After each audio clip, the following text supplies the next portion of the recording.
میرا نام عمر ہے.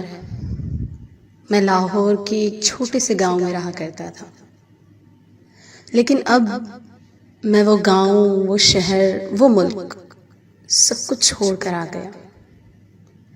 کیونکہ کچھ چیزیں آپ کی زندگی میں ایسی ہوتی ہیں کہ جب تک آپ ان سے خود دور نہ جائیں، وہ چیزیں آپ سے دور جانا ہی نہیں چاہتی، اور ہر قدم پر، ہر موڑ پر آپ کو اس چیز کی یاد ستاتی رہتی ہے جس سے آپ بہت آگے آ چکے ہوتے ہیں. میرے ساتھ بھی کچھ ایسا ہی ہوا.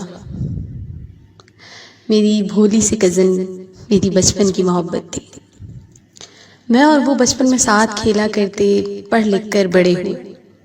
پتہ ہی نہیں چلا کب یہ کزنز محبت میں بدل گئے.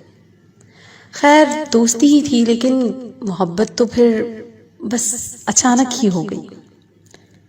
وقت کے ساتھ ساتھ محبت پختہ ہوتی گئی. لیکن میں ایک چھوٹی زندگی گزار رہا تھا، معمولی سی زندگی گزار رہا تھا، اور وہ بہت بڑے خاندان کی مالک تھی. بظاہر ہم ایک ہی خاندان میں تھے، لیکن وہ بہت امیر اور کبیر تھی، جبکہ میں بہت غریب اور معمولی سے لڑکا تھا. جب اس نے اپنے گھر والوں کو بتایا کہ میں عمر کو پسند کرتی ہوں، تو اس کے گھر والوں نے مجھ سے کہا کہ تم اپنی اوقات دیکھو اور اپنے کام دیکھو. ہاں میں جانتا ہوں کہ میں نے اپنی اوقات سے بڑھ کر محبت کر لی تھی، لیکن محبت اوقات کہاں دیکھتی ہے. خیر جب اس کی شادی تھی تو وہ کافی روئی، مجھے کافی فون کیا کہ تمہارے بغیر نہیں رہ سکتی، تم کیوں مجھے ان لوگوں کے درمیان چھوڑ کر جا رہے ہو. میں نے اس سے صرف اتنا ہی کہا کہ میں تمہیں بس خوش دیکھنا چاہتا ہوں، خوش رہو اور اپنی زندگی کو آگے لے کر جاؤ. اور پھر میں نے جیسے کیسے کر کے اپنے آپ کو سنبھال لیا، اور کچھ قابل ہو کر خود کو یہ سمجھایا کہ بس اب اس جگہ، اس شہر اور اس ملک کو چھوڑ کر جانا ہے. ہاں میں اس ملک کو بھی چھوڑ آیا ہوں، لیکن میری محبت آج بھی رہی ہے.